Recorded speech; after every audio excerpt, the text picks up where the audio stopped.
अभी वो पकड़े नहीं गए। अगर आपने उस्मान हैदर की बात छेड़ दी है तो मैं इसे मुकम्मल कर दूं। मैं चाह रहा हूँ कि इसको जी मुकम्मल कर दूं। हाँ। उस्मान हैदर का ये केस सडन प्रोवोकेशन का केस है। इसमें कोई प्लानिंग मौजूद नहीं थी। ये बिल्कुल उसी लम्हे ये सब कुछ हुआ, क्योंकि उस्मान हैदर, मेरा शुरू से ये ख्याल था कि उस्मान हैदर जितना कनिंग पुलिस ऑफिसर है, जितना श्रूड है, वो अगर ये हरकत कर बैठा है या उसने ये हरकत की है तो क्यामत का सूर फूंका जाएगा, ये वारदात नंगी नहीं हो सकती। हाँ, अगर प्लानिंग के साथ करता तो। जी, अब चूंकि ये प्लान्ड नहीं थी तो जिस वक्त ये उनको कत्ल कर देता है तो फिर ये परेशान हो जाता है कि अब इसे समेटूं कैसे। प्लान होता तो पूरी प्लानिंग की होती ना कि कहाँ जाऊंगा, क्या करूंगा, क्या होगा। ये सर गाड़ी का रुख मोड़ता है काला शाह काकू की जाने। आपने रिंग रोड पे सफर किया हो तो उसकी ढलवान बनी होती है, ढलवान रैंप खाई है। होती है। हाँ।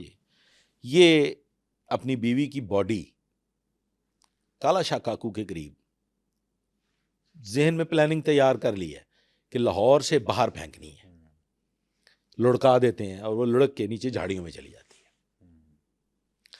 फिर वापस ऑल द वे लॉन्ग रास्ते में झाड़ियों में अपना पिस्टल भी फेंक देते हैं। बेटी की डेड बॉडी अपने अंदाजे के मुताबिक, अपनी जोग्राफियाई हदूद जो उन्होंने जहन में, बल्कि अपने ही थाने के हदूद में वो फेंकते हैं काना, कसूर में।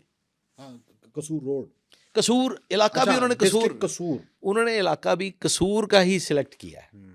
और वो कसूर के इलाके में वो डेड बॉडी, एक राजबा है छोटा सा, गंदा नाला नहीं, लोग कह रहे हैं गंदा नाला, गंदा नाला नहीं, एक छोटा सा राजबा है, वहां पे वो उसके किनारे फेंक देते हैं।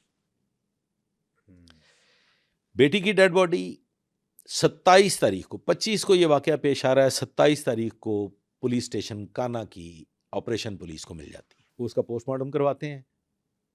174 ज़वातफ़े के तहत एक लावारिस डेड बॉडी को अमानतन दफन कर देते हैं। उसके ठीक 2 दिन बाद, यानी कि वाकये से 4 दिन बाद, थाना फिरोजवाला को डेड बॉडी मिल जाती है। पोस्टमार्टम करवाते हैं, वो भी 174 की कार्रवाई कर देते हैं।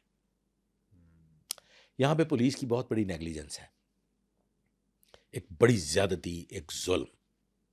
फिरोजवाला को छोड़िए, लाहौर की बात कर लेते हैं। सीसीपीओ लाहौर ने एक बाकायदा हुक्म जारी किया हुआ है और वही प्रैक्टिस भी है कि जब इस नौइयत की कोई बॉडी मिलती है उसका पोस्टमार्टम करवाया जाए, फिर उस पर एक नामालूम एफआईआर लॉन्च की जाए। अब अगर ये उस वक्त 27 तारीख को 302 की नामालूम एफआईआर लॉन्च होती तो उसका प्रोसेस कंप्लीट होता। फिरोजवाला ने जुल्म किया, उन्हें चाहिए था अपने गिरदोनवा के तमाम थानों में बताते, इतला देते, उन्होंने भी नहीं किया। तो ये अब एसएचओ काना की निस्बत मुझे पता चला है कि उनको क्लोज कर दिया गया, ही इज सस्पेंडेड। चौकी इंचार्ज को भी। अब सर उस्मान हैदर कैसे सामने आते हैं, नंगे कैसे होते हैं?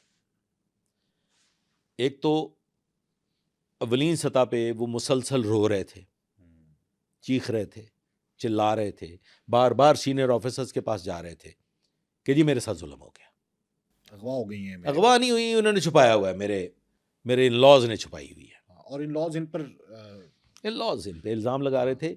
अब से कोई 1 हफ्ता कबल, ओनली 1 वीक, इनकी मुलाकात होती है सीआरओ के एक ऑफिसर से।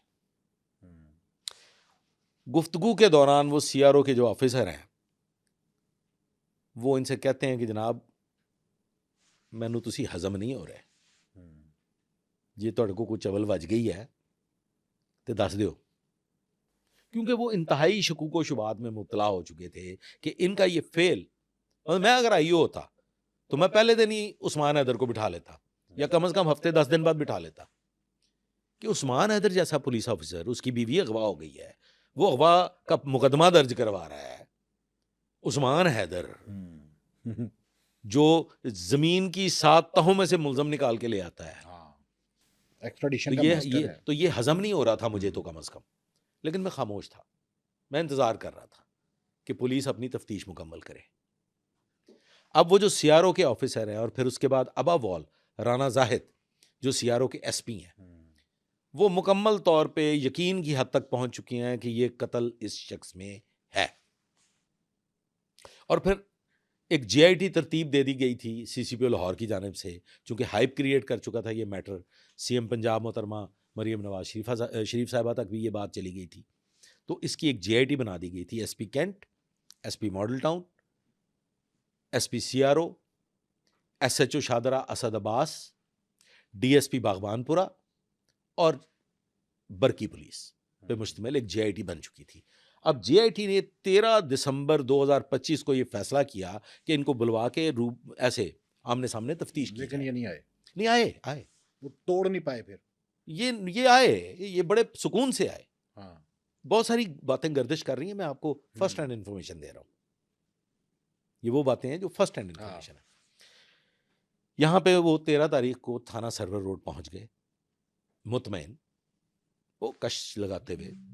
वहां पे इनकी इंटरोगेशन हुई। फैसला ये हुआ था कि ये आएंगे, इनका डीएनए सैंपल लिया जाएगा। इस दौरान अब पुलिस ने क्या किया हुआ है, इनके घर की फोरेंसिक हो चुकी है, इनकी जीप की फोरेंसिक हो चुकी है। ऑल्दो वो धुल गई, मतलब धुलधुला गई थी, लेकिन फिर भी फोरेंसिक साइंस लेबोरेटरी को वहां पे कुछ स्टेन्स मिले, वो उन्होंने सैंपल कलेक्ट कर लिया हुआ था। Got it. तफ्तीश के दौरान इन्होंने परों में पानी नहीं पड़ने दिया, डीएनए सैंपल भी बड़े आराम से दे दिया। लेकिन वहां पे दो एक ऐसे ऑफिसर्स मौजूद थे, जिनमें एक राना जाहिद भी हैं, उनको इनकी गुफ्तगू हजम नहीं हो रही थी। फिर एसपी कैंट जो हैं, उनको भी इनकी गुफ्तगू हजम नहीं हो रही थी। अब मुतफिका फैसला होता है। एसपी मॉडल टाउन ने तो ग्रीन चिट दे दी थी। वो कहते हैं कि बिल्कुल ठीक है, इससे कुछ भी नहीं है। रोला ही कोई नहीं। अब सर एसपी कैंट ने इनसे सवालों जवाब किए, लेकिन बात नहीं बनी। लेकिन फैसला हो गया कि अब जाएंगे नहीं। कुछ एक सबॉर्डिनेट्स जो थे, जिनमें बिलखुसूस एसएचओ शादरा जो थे, जिन्हें अब एसएचओ काना लगा दिया गया है, असद अब्बास। उन्होंने कहा सर जी ये जा रहे हैं तो फिर ਅਸੀਂ भी चलने हैं। बात समझ गए? अगर ये जा रहे हैं तो फिर हम भी जाते हैं। खैर फाइनली इनकी तफ्तीश होती रही थाना मनावा में। रात 1 बजे तक कोई नतीजा नहीं निकल सका, बात कहीं नहीं गई। लेकिन इनकी जो सिगरेट नोशी की रफ्तार थी, उसमें 3 गुना इजाफा हो चुका था, जो कि कम से कम जो तफ्तीशी पुलिस अफसर है ना जी, वो समझ जाता है, बॉडी लैंग्वेज को अंडरस्टैंड कर लेता है। तो मैं ये समझता हूँ कि यहाँ पे जो 2 पुलिस ऑफिसर्स हैं ना जी, एक असद अब्बास और एक राना जाहिद जो एसपी सीआरओ हैं, वो तमाम सीढ़ियाँ चढ़ के यहाँ तक पहुँचे हुए हैं। हाँ, जाहिर है, तमाम मुल्ज़मान तजुर्बा की आंखों के तेवर देख के, असद अब्बास तो आंखों के तारे भी हैं, तारे भी हैं, डीआईजी साहब के। नहीं वैसे भी असद अब्बास कॉम्पिटेंट बंदा है। he is one of the best officers of Lahore बिल्कुल Police. ऐसे। राना जाहिद बहुत समझदार पुलिस अफसर है, बड़े मजे हुए समझदार पुलिस अफसर। आपकी है मुलाकात उनसे? जी जी, जरूर मिलिएगा, अगर मुलाकात नहीं है तो बड़े जबरदस्त पुलिस अफसर हैं। राना जाहिद साहब वगैरह सब ने ये फैसला किया कि इन्हों जान नहीं देना, यदि तफ्तीश जारी रखो। 1:30 बजे रात फॉरेंसिक साइंस लेबोरेटरी की रिपोर्ट आ गई। अब आनी थी वो सीनियर अथॉरिटीज के पास। उन्हें जब वो पेपर मौसूल हुआ तो उसमें ये साबित हो गया कि इस गाड़ी में कत्ल हुआ है और 2 लोगों का हुआ है। और गाड़ी किसकी थी? उस्मान हैदर। गाड़ी उस्मान हैदर की, वही गाड़ी जिसमें ये ट्रैवल कर रहे थे। बिल्कुल सही है। अब फिर वहां पे सीनियर अथॉरिटी पहुंची, उन्होंने कहा कि जनाब अब अरेस्ट कर लिया। ऐसा जवाब दो। उसके बाद लाजवाब हो गए। यहाँ पे उस्मान हैदर लाजवाब हो गए और फिर उन्होंने ये पूरा किस्सा जो मैंने आपको बयान किया है, फिर इसको वेरीफाई किया गया।